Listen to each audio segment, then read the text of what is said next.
Up like we in the club, fly flashy, grown classy, so turn to the dub. Saturday mornings, no walk of shame, we fresh up. 950 lounge, that's my guilty pleasure. I don't miss my favorite show, I put everything on hold. Work the baby, even the babysitter no.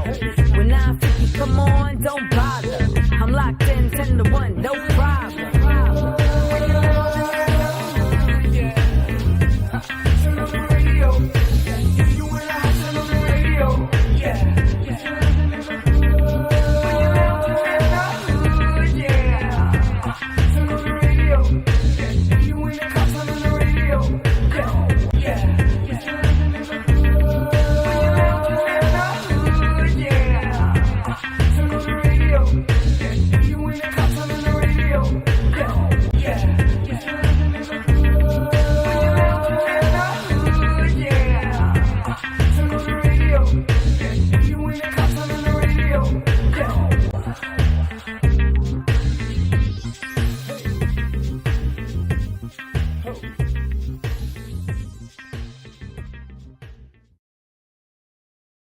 And we keep it music-centric, but obviously we deal with a more serious aspect of life because most of us have either experienced or had a family member or a relative or a close friend who has dealt with cancer or even have succumbed to cancer. And we're using music with this organization called Sound Effects to help bring awareness, bring money, and really help fight the war on cancer. And I had the young lady here, one of the people part of the organization, who's now looking to help people through music, fund, and fight this war, this ugly battle that we all, again, want to see get rid of. Ladies and gentlemen, welcome to 950 Lounge for the second time, but for a more extended conversation, the lovely Miss Mona Jhaveri, PhD. Did I say that right? Said that right. Oh, I'm on point. I'm rolling. He did it in syllables, Jhaveri. Right. Yeah, well, we got to mention that. That's the credibility. But I need to go gamble tonight. But thank you again, Mona, for coming. I know when we first met that first time, it was really quick, and I felt bad because when you bring guests on, we like to leave memorable experiences and really talk about this amazing organization. Me and Backstage had an opportunity to go to the event with Excel and Livewire. Big shout out to those guys, and it was a great event. Some fantastic artists that you can definitely bring here. But the overall fighting cancer. Talk about this organization and what it's done and what it's doing in that battle. Right. So Sound Effects is an organization that I founded a few years ago, and it was really born out of my personal experience. So I'm unlike the music industry, I'm a cancer researcher. I'm one of those people that was in the lab day in, day out, married to my experiments. And, you know, that's what we do as cancer researchers. And we do it because we hope that there's going to be a day we're going to find something, some way to combat this disease. And sure enough, in my journey, this happened. And it's a big deal. Yes. We discovered a DNA treatment that we found could kill ovarian cancer cells. And we thought this could be a potential treatment for ovarian cancer. And so we set out to develop it. Now, as researchers, our role isn't to commercialize the science. Right. The people who do that are innovators. They're what we call biotech innovators. So in order for me to commercialize this and make this accessible to people, I had to jump out of academia and research and form a company, a biotech company. And as soon as I did that, we started raising money and trying to make this happen. And only to find out there's no money in sight, or very little. And so our potential treatment for ovarian cancer ended up basically falling by the wayside, and it would never help anybody. And I realized, well, that's not my story. That's the story for what's going on with our war on cancer. We've got a lot of money going into research, a lot of great ideas, innovators trying to address something in treatment, and yet it never makes it to people. Not because the ideas aren't good, but because we just simply the can't financial fund them. aspect comes into play. Yes. So from a somebody who's, again, like in most things in life, we work for a gratification. Whether that's we work to get a goal, okay? Where you work a job 5 days, you want to get paid, or you work in the studio to get a song. You work in a lab, and you find something. You finally find that oasis, and then somebody tells you, well, sorry, Mona, we just can't do it. It's got to be demoralizing in some ways. It is. I mean, it's demoralizing because I think what's happened, we're disconnected. Yes. We're disconnected to the, in my opinion, ultimate asset of health and life. Everybody wants their return on it. Everyone wants a piece of the action financially. Yeah. But the truth is that your health is perhaps your most important asset, and all other assets are less valuable without your health. Yes. Can't start without it. Yes. I wanted to ask you a question. How far has science come along with the cells of Henrietta Lacks? With, her cells with cancer research. I'm not sure if you're familiar. Yeah, you're talking about the HeLa cells, right? With the HeLa cells. So the HeLa cells are a tool that we use, I've used. It's so commonly used to do cancer research, but they're simply a tool, and they're not the only tool. They just happen to be one of the first cells, cancer cells, that we were able to cultivate in the laboratory and test drugs and do various. So as far as when you say how far is the science, the science has used those tools for decades. Fantastic. I'm just curious to know, how is it that we can find a cure, but we can't get it out to the masses? Or some form of a cure? How is that possible? Yeah, well, I'm glad you asked that question, because even the word cure in the context of cancer doesn't entirely make sense. Because cancer is not like polio. It's not like smallpox. Right, it can go away, it can come back, correct? Right. The biggest risk factor for cancer is aging. I mean, go figure. So, yeah, you could have a recurrence. And so the idea, and the way we've been fighting the war on cancer is research for the cure. And that rhetoric started in the 70s when people really thought there was going to be a penicillin for cancer. But that's not the case. Yeah. But we do have ways to manage, to treat. Where the field is we're trying to create intelligence tools. Okay, you have cancer, I have cancer, he has cancer, but these cancers, while they all may be lung cancer, they're all different. Yeah, different. And how they respond to treatment will be different. Yeah. And we are able to develop biomarkers and tools to figure out, well, your cancer is going to be more aggressive, and mine will be better treated this way. Yeah. Right, yep. So we can be more precise around treatment and save people treatments that they didn't need to have, or vice versa, give them treatments that really work.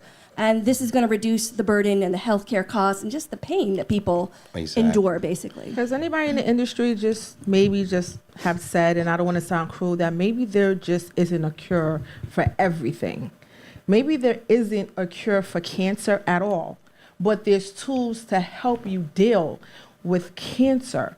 I'm starting to believe that just with our life, there's just certain things that is just incurable. And what we need to do is maybe put our focus on being able to survive and live longer. Treat it. No, I think you hit the nail on the head. That's exactly the message. That's exactly the way we need to be talking about this disease. And I think the problem is we haven't been talking that way. We've been telling people there's a cure. We've been giving them false hope. Yeah. And I think I don't think it's a cure for cancer at all. I think there's ways that we can help you prolong your life. We can help you deal with the situation, whether, it's ovarian cancer or lung cancer or things like that. Getting more people to be bone marrow, donors and things like that, and just getting more healthy people involved in helping people survive. Yes, I agree. Now, how does cancer form?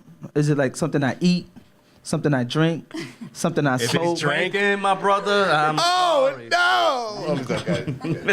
No, he's asking all the good questions. Yeah, because he's asking for himself. He's a very inquisitive individual. He's asking for himself. No, but it's a question on so many people's minds. If you go out on the street, I'd say 1 out of every 3 people wants to know, what is the cause? Yeah. Because you see people smoking cigarettes. You got people who've been smoking cigarettes for 50 years. And nothing happened. Nothing. Yeah. You got somebody who's smoked 3 times, lung cancer. Yeah. She only smoked 3 times. Like, how does that work? How does it form? person's Think of body. the family trait too, right? If it runs It's in the well, this is family. just it. We don't know, Yeah, right? right. There is not a single cause, and that's what makes this disease tricky. It's scary, yeah. If we knew, right, that it was a virus or a bacteria or some kind of something, we'd go after it, and Yeah. there'd be a cure. Yeah. But we don't know, and like I said, the biggest risk factor is aging. But what we do know is ultimately it's some kind of insult mutation to your DNA, right? There's over time.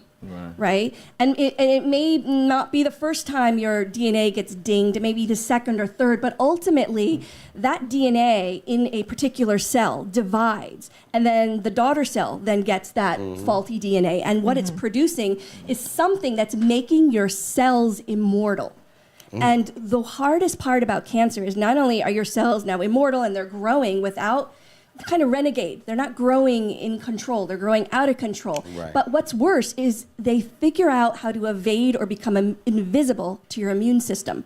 So you yourself, so think of it, it's your own disease and your own body. So your doesn't own body flag it. just does it. Your Doesn't own body flag it. basically generates off your own body, basically. So basically, it just yeah. basically mutates itself over into something else. And it mutates itself. And what's worse is that when you throw treatments at it, it starts to It's mutate defending around itself. the treatments. It's Yes. defending itself. Exactly. So you have people that have cancer, but their cancer is malignant. It's not active, but they have it, right? You have- so now yes. you poke at it with treatment. So just like you, if you have a cold, what are you doing? You're defending yourself. So you're gonna take drugs and medication. So the cancer's like, okay, you want to throw this at me? Okay, I'ma throw and then something it's protecting itself. You can't say for us it's bad, but if you look at it in their eyes, well, we want to protect ourselves, and that's why you see, oh my gosh, this person just got the news that they had cancer yesterday, and then a month down the road, you would be like, oh my gosh, why do people that just get the news about them being ill?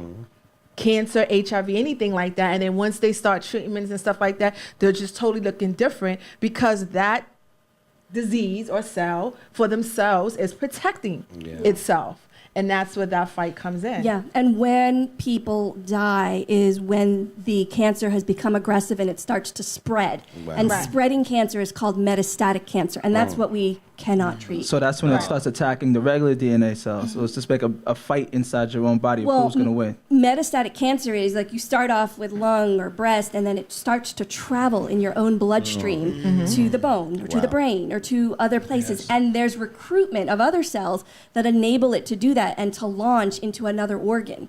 And so, and that's where it falls apart in terms of treatment. I think we believe early stage, we can Is the tackle best, this. right, Yeah. I mean, I think even further, prevention. Right. And I think what's happened is that our national budget each year to the National Cancer Institute is about $5 billion. Right. Okay? And while that sounds a lot, it's not a lot. not, right, It's right. not a lot because when you think about what our budget is for the wars in Syria, Iran, Pakistan, Wow. it's in the trillions, Yes, right? yeah. And not nearly as many people die in those wars. And in cancer, every year in the United States, it's 600,000 people. Yeah. You know, it's like the death toll is so tremendous, but we don't think of it that Yeah. way, and maybe we don't. Have we just value become it. immune? We've become immune, I think. I mean, not just in the United States, okay? Look at China. Reported 2.8 million people died Wow. just in China. Now in the world, it's about 13 million. I mean, the death toll on the planet is so big. There's nothing on this planet that kills more people Right. than cancer. And, Right. and not just that, but also think about all the people living with the disease. Right. Not just Yes. dying, but living Right. with the disease. Yeah. Think about all the caregivers.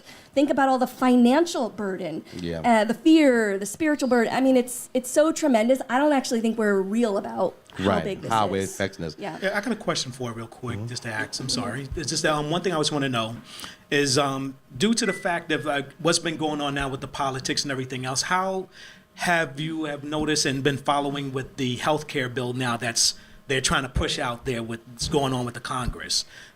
How do you feel about that? Yeah, stuff so I think, with Trump, a lot of people lost health insurance, and that was a big problem. Yes. And in fact, we have an event coming up June 10th, and this time it's a panel discussion versus a musical event. Right. And one of the people on our panel is a mother, went through a double mastectomy, and lobbying and rallying for health insurance because she's about to lose it under a situation that's so expensive. Yeah. So let's talk about sound effects. And obviously you have an event June 10th and how sound effects is getting the word out.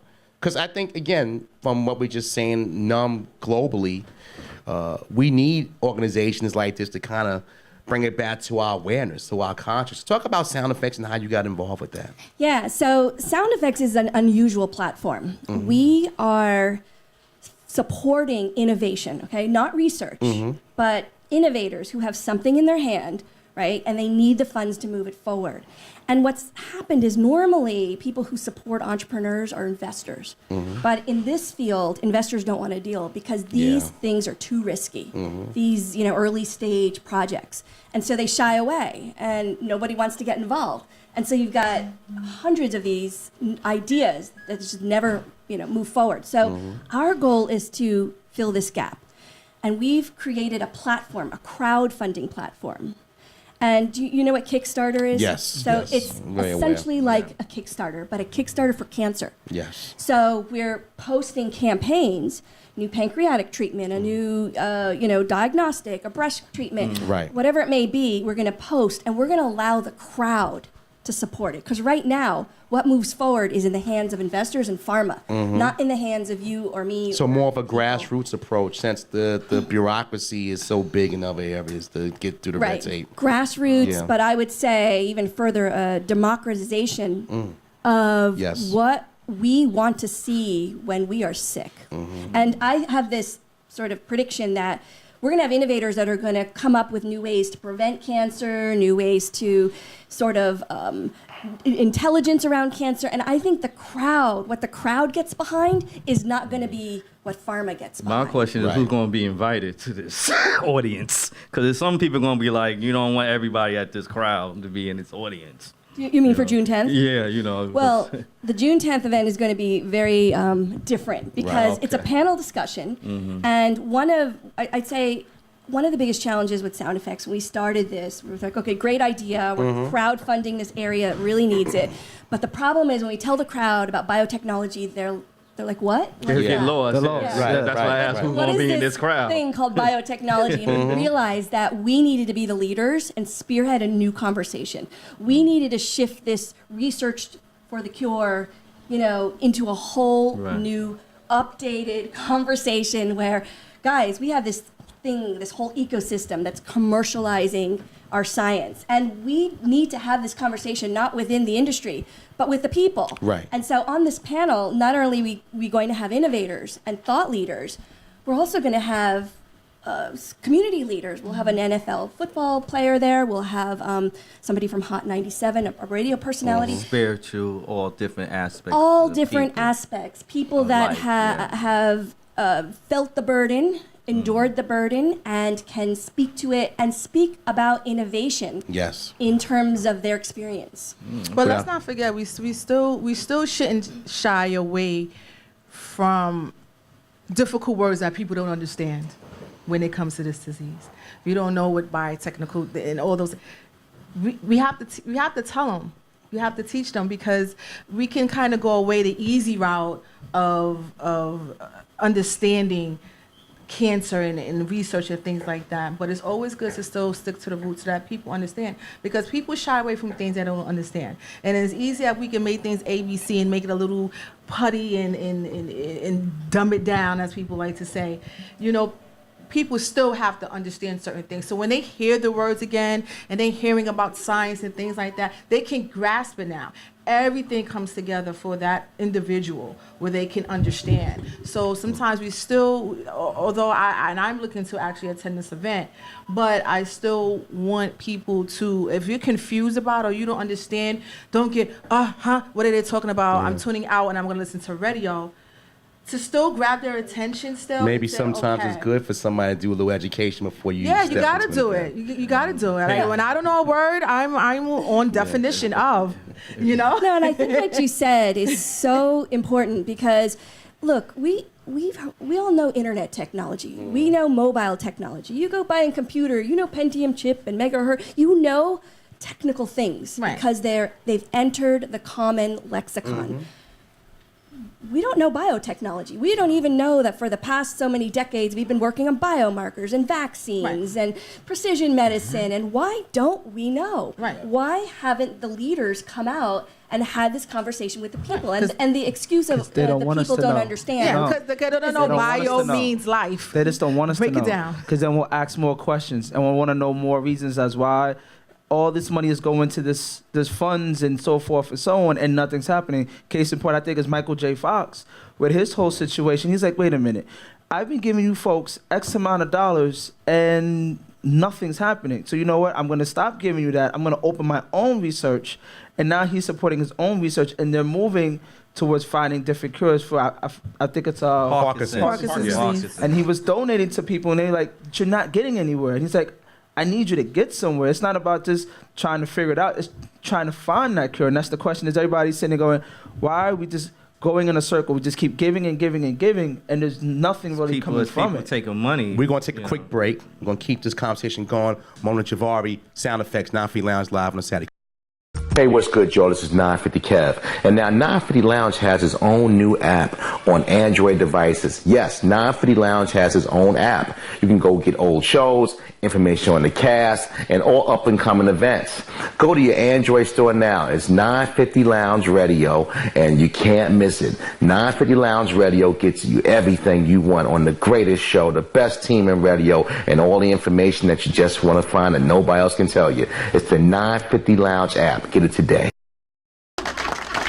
We're back on the ride, 950 Lounge Live Saturday morning. DSN Network. Got a full studio in the house. People don't know how to talk when I'm talking. Thank you. But that's okay. They want I to still get love to them. the foundation. We're still joined with That's Mona my bad. Jhaveri, PhD from Sound Effects. I know, Class, you and Mona were having a conversation offline. And it got pretty heated. You want to touch on that? We were just talking about, where the money goes. Because we sit here and there's funding for a drug that helps men stay up longer, and yet we can't find a cure for cancer. I don't understand that. It just doesn't make sense. Like, where are our researchers going? Where are the innovators, as you call them? Where are these biotech innovators at that push these drugs ahead? FDA can approve a drug for a man to, prolong his body, his stamina. Right. But yeah, we can't get an FDA drug to go through the cure maybe 500 people of a simple type of cancer, or 100 people, or one person. The funding has got to be there.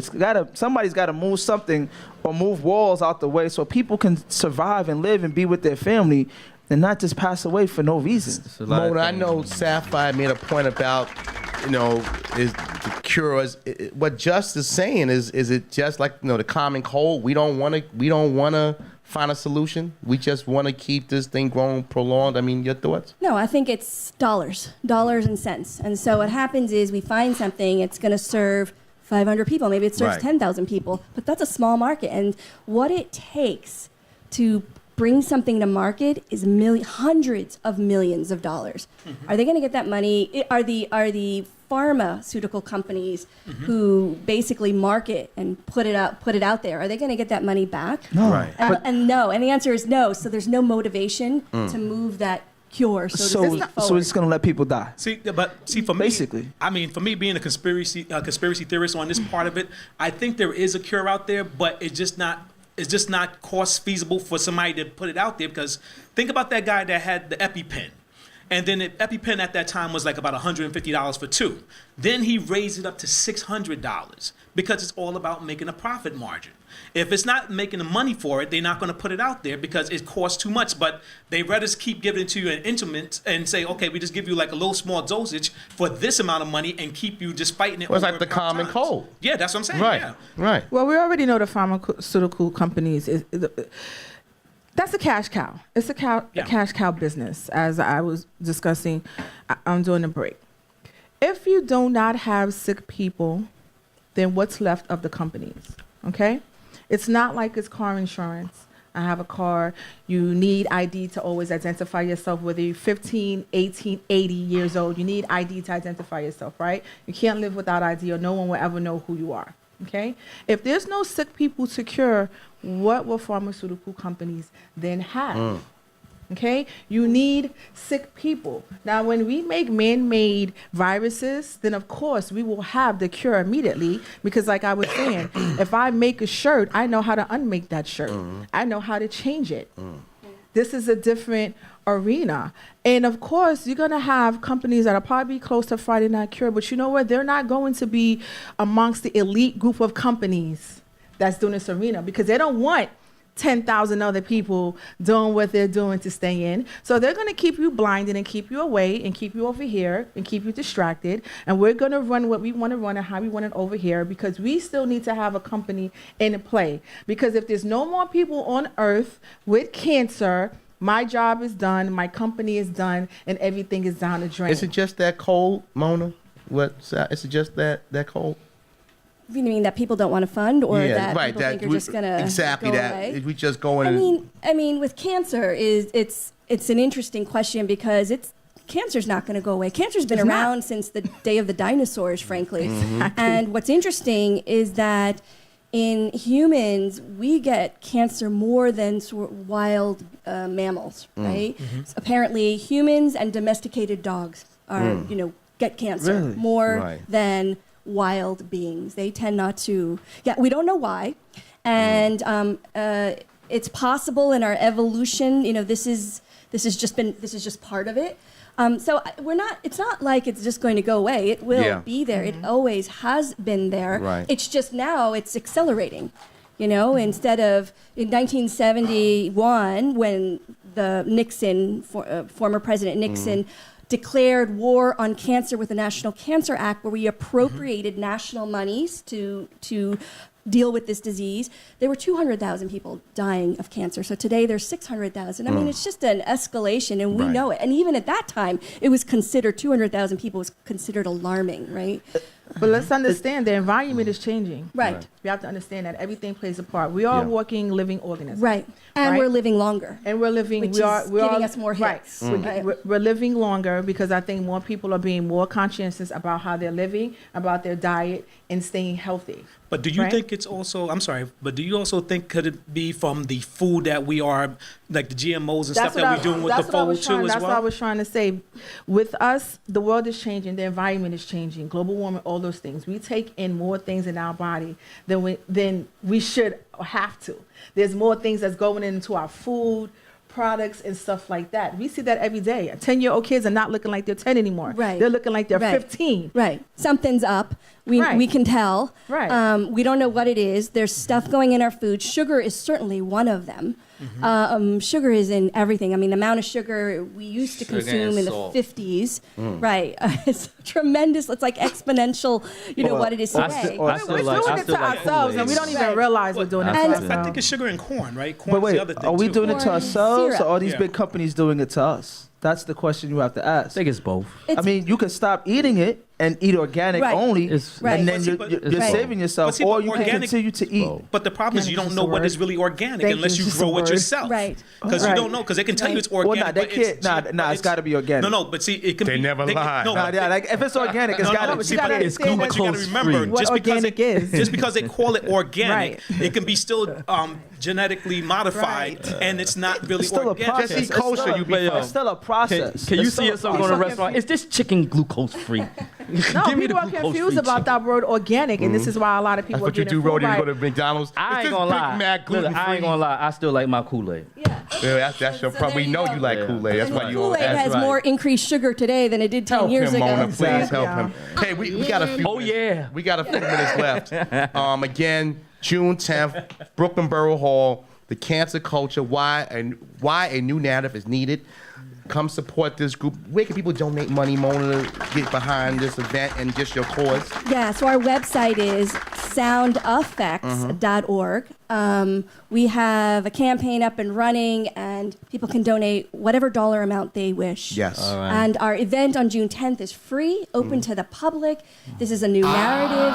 This is our way of spearheading a new conversation, moving away from research for the cure, right, to the biotechnology, innovation, and why we are absolutely needed if we're going to see outcomes. So it's safe to say y'all taking envelopes. Envelopes, Oh, please, yeah. everybody. Envelopes, my brother. Well, Forget PayPal. that guest is on the Cross Bronx now. You got to come back to the 8-second rule. But again, just like we was at the last event with Sound Effects, we'll be at this event, and we will continue to do our part here from a 950 perspective. Mona, Jhaveri, PhD, thank you so much for coming back. Thank you guys. Really appreciate you, no doubt.